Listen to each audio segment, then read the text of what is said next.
En manchette aujourd'hui, une importante panne de courant a paralysé Val-d'Or et 5 entreprises minières de la région reçoivent 2,4 millions de dollars. Le TVA Nouvelles commence maintenant.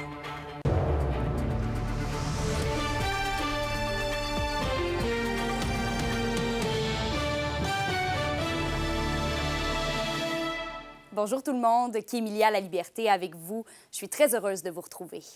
On débute le bulletin à Val-d'Or alors que la vaste majorité de la ville a été plongée dans le noir hier soir. Et Andréi, c'est en raison d'un homme en détresse qui s'est introduit par effraction au poste électrique d'Hydro-Québec. Exactement, Kémilia, une situation assez inusitée. Aux environs de 19 h, la Sûreté du Québec a été appelée à se rendre sur la rue de l'Hydro, où il y a un individu qui a été aperçu à l'intérieur des installations extérieures de la Société d'État. Et un peu après 20 h, le système de protection automatique qui s'est enclenché a forcé l'interruption du courant pour 18 000 clients d'Hydro-Québec. On parle du secteur urbain de Val-d'Or, mais aussi ceux qui longent la ville, donc Sullivan, Dubuisson, Vassan ou encore Valsenville. Les policiers qui sont intervenus auprès de l'homme pendant au moins 4 heures jusqu'à 22 h 30. Il s'est rendu dans le calme sans être blessé et a été transporté au centre hospitalier pour y recevoir des soins appropriés. Ouais, donc, Andréi, quand les clients ont retrouvé l'alimentation en électricité? Eh bien, à partir du moment où l'homme a été pris en charge, et ce, de façon graduelle, là, pour ne pas surcharger le réseau, il y a les derniers abonnés qui ont été rebranchés un peu avant minuit. Hydro-Québec qui n'accorde pas d'entrevue sur le sujet aujourd'hui, mais au téléphone, une porte-parole régionale me disait plutôt cet avant-midi que la Société d'État prend le tout très au sérieux et s'excuse d'ailleurs des inconvénients causés, mais qu'elle n'avait pas d'autre choix que d'interrompre le courant par mesure de sécurité et que c'est le processus normal dans ce genre d'événement, bien que ça soit rare. Il y a une enquête interne qui est en cours pour faire la lumière sur les événements et mieux comprendre comment cet homme a réussi à s'introduire sur le site. Une rencontre avec des équipes nationales a d'ailleurs eu lieu vers 10 h 30 pour faire le point. Hydro-Québec qui ne veut pas s'avancer à savoir si elle va procéder à des changements pour sécuriser davantage le poste d'alimentation de Val-d'Or. Au moins, tout est rentré dans l'ordre et tout le monde est sain et sauf. On va suivre le tout. Merci, Andréi, pour les détails. Au plaisir. Et maintenant, on passe au secteur minier. 5 entreprises de la MRC de la Vallée de l'Or reçoivent un appui de 2,4 millions de dollars de la part du gouvernement du Canada pour soutenir leurs projets de croissance et d'expansion. On parle de Technilab SGB Abitibi, Arctic Web Software, ASDR Canada, Usinage Marcotte et Hydrotech Mining. Avec ce financement, ils pourront faire notamment l'acquisition de nouveaux équipements, soutenir l'augmentation de la production et stimuler l'innovation. Et c'est le secrétaire parlementaire Carlos Letao qui a procédé à l'annonce ce matin du côté de Val-d'Or. Et à ses côtés, il y avait aussi Mandy Goldmasty, député d'Abitibi-Baie-James, Nunavik, EU et ministre des Services aux Autochtones. Et on poursuit à Rouyn-Noranda. Cet été, comme l'année dernière, les organismes de bassin versant du Québec ont reçu le mandat du ministère de l'Environnement de réaliser des opérations de nettoyage, mais aussi de collecte de déchets. Donc, des bénévoles et membres de l'organisme bassin versant du Témiscamingue se sont mobilisés au lac Ossisco pour retirer des déchets de grande taille qu'ils avaient repérés tant sur la bande riveraine que dans l'eau. Et parmi les objets retrouvés, il y avait notamment des pneus, des barils et même des roues de vélo. Satisfait, je pense pas que c'est le terme que j'utiliserai. C'est toujours un peu alarmant quand on voit autant de déchets qui se retrouvent dans les lacs puis dans les rivières. C'est une bonne action qu'on a faite aujourd'hui. Ce qui est cool de voir, c'est que c'est des vieux déchets. Il y en a peu qui sont assez récents. Je pense que les mentalités changent puis que les personnes jettent de moins en moins dans les cours d'eau en général. On va dire que c'est pas dans les places où il y a le plus de monde qui y vont, donc ils le voient pas nécessairement. Mais c'est pour ça également qu'on essaie de faire beaucoup de sensibilisation puis de pouvoir montrer au monde qu'on enlève ces déchets-là puis que chaque petite action compte. La question du jour TVA, une présentation de Mobilier Bélan qui vous offre depuis plus de 50 ans un service de qualité et un grand choix de matelas mobilier électro au prix compétitif que vous recherchez. À la question du jour, on vous demande, trouvez-vous que les lacs de la région sont propres? Pour voter et commenter, rendez-vous au tvaabitibi.ca.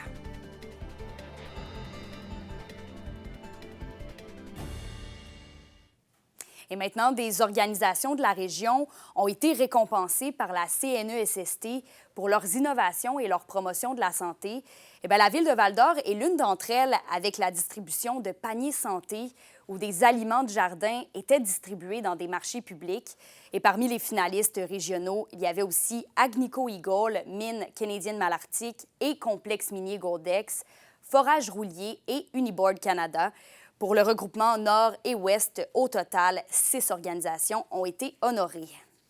On va maintenant parler des feux de forêt qui ont ravagé la région en 2023. On s'en souvient très bien. Un nouveau rapport révèle l'ampleur réelle de cette catastrophe. Élise Tessier nous en dit plus. Il y a quand même beaucoup de kilomètres d'eau entre le feu et la ville. C'est ça qui nous a protégés. Une chance qu'on a eu le lac parce qu'on n'aurait pas été chanceux. L'été 2023 a été marqué par de nombreux feux de forêt qui ont dévasté l'Abitibi-Témiscamingue et le nord du Québec. Un rapport de NADA Conseil relève l'ampleur des impacts économiques, notamment à Nord-Métal, où les ménages ont été durement touchés par les évacuations.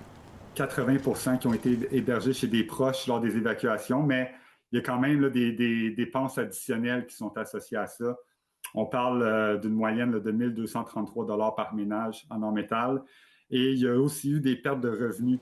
Il y a certaines personnes qui ont arrêté de travailler, il n'y avait pas de salaire qui rentrait. Et ça il y a 30 des ménages en Nord-Métal qui ont observé des pertes de revenus et elles se chiffrent environ à 4 100 $ par ménage. À Lebel-sur-Quévillon, les pertes sont encore plus lourdes après 2 évacuations prolongées. Pour quasiment un mois au total. Donc, c'est sûr, à Lebel-sur-Quévillon, les pertes financières sont assez majeures. Je dirais plus qu'à Nord-Métal. C'est pas une comparaison, là, mais juste par la durée, les pertes financières sont assez majeures. On a même entendu des histoires de personnes, justement, qui ont dû travailler 21 jours de suite lors de la reprise.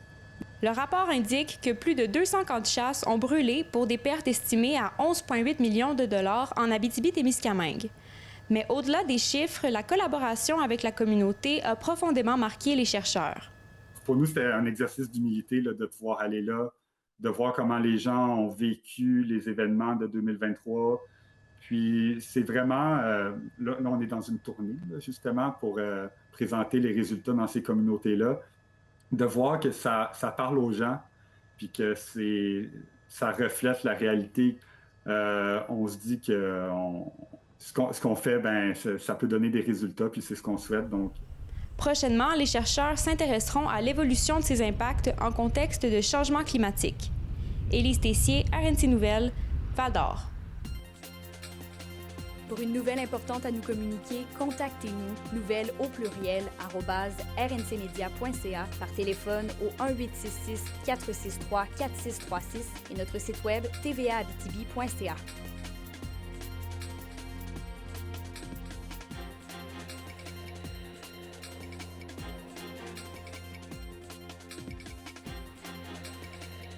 Les SADC de l'Abitibi-Témiscamingue et du nord du Québec vous présentent la bonne nouvelle économique TVA. Un investissement majeur a permis à Mme Mélanie Gaudreau-Paradis et à M. Jean-Daniel Vachon de faire l'acquisition de l'entreprise Yvan du Sport Incorporée sous la bannière de Sport Expert Chibougamau. Cette initiative a permis de maintenir 11 emplois et d'en créer 2 nouveaux. L'entreprise offre une vaste gamme de vêtements, de chaussures et d'équipements de sport. Les SADC, partenaires de l'économie de la région. Et la sculpture de l'Enfant Lumière a finalement été érigée sur le lac Ossisco à Rouyn-Noranda, tard en soirée vendredi, après quelques problèmes techniques. La sculpture est arrivée en bateau et vous pouvez maintenant l'admirer depuis les berges du lac. Selon l'artiste rouyn-norandienne Karine Berthiaume, l'Enfant Lumière explore les liens fragiles entre l'humain et la nature à travers la figure d'un enfant hybride suspendu au-dessus de l'eau. Et les 2 mécènes, Ginette Marcotte et Luc Paquet, souhaitaient léguer à la population un lieu de contemplation et de réflexion ancré dans la beauté et l'engagement par leur don de cette œuvre. Et Jérôme Gauthier, originaire d'Amos, participe au Tour de l'avenir avec Équipe Canada, une compétition qui se déroule en France, dans la région de la Haute-Tarentaise. Il a terminé ce matin 98e de la 2e étape. Au même titre que le Tour de l'Abitibi, c'est une Coupe des Nations juniors pour les moins de 23 ans, mais la plus importante du calendrier, qui est l'équivalente du Tour de France junior. Actuellement, Jérôme est le 128e au classement général. Et à l'aube de la rentrée collégiale, les équipes sportives des Astrelles Gaillard du cégep de l'Abitibi-Témiscamingue débutent leur camp d'entraînement. À quoi faut-il s'attendre des équipes cette saison? Les réponses avec Olivier Morin. Ce sont plusieurs camps d'entraînement qui débuteront dans les prochains jours pour les diverses formations sportives du cégep de l'Abitibi-Témiscamingue. Le hockey va débuter ce dimanche, le soccer extérieur est commencé, puis j'avais quelques équipes qui avaient fait des camps avant de finir l'an dernier, donc ils ont une bonne idée de leur équipe pour la prochaine année. 200 athlètes évoluant dans 12 disciplines différentes et répartis dans 8 équipes sont de la partie pour la saison qui s'amorce, dont la provenance varie en fonction des disciplines. Au hockey, c'est un petit peu partout au Québec, donc on a des athlètes de Québec, de Montréal. Sinon, principalement, ils viennent de l'Abitibi-Témiscamingue, du nord du Québec également, du Témiscamingue en volleyball. Et bonne nouvelle du côté de l'embauche de personnel pour les diverses équipes qui a été un succès. Au niveau des entraîneurs, je suis complet, donc c'est vraiment une belle réussite chez nous. La situation est également positive pour l'équipe de volleyball féminin Division 1.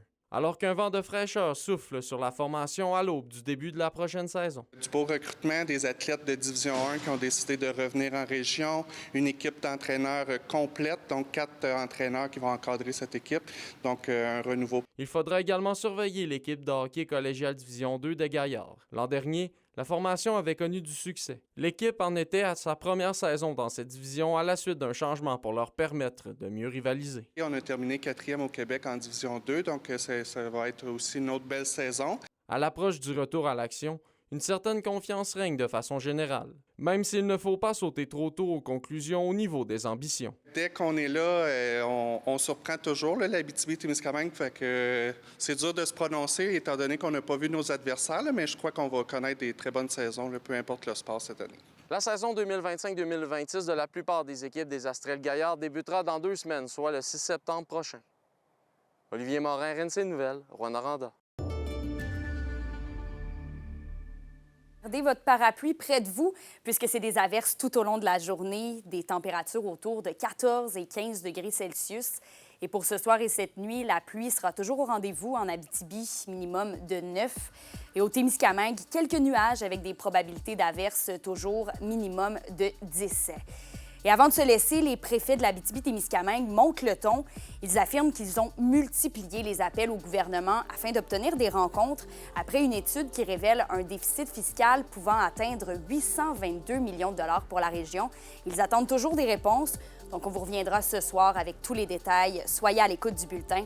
Et d'ici là, excellente journée à vous.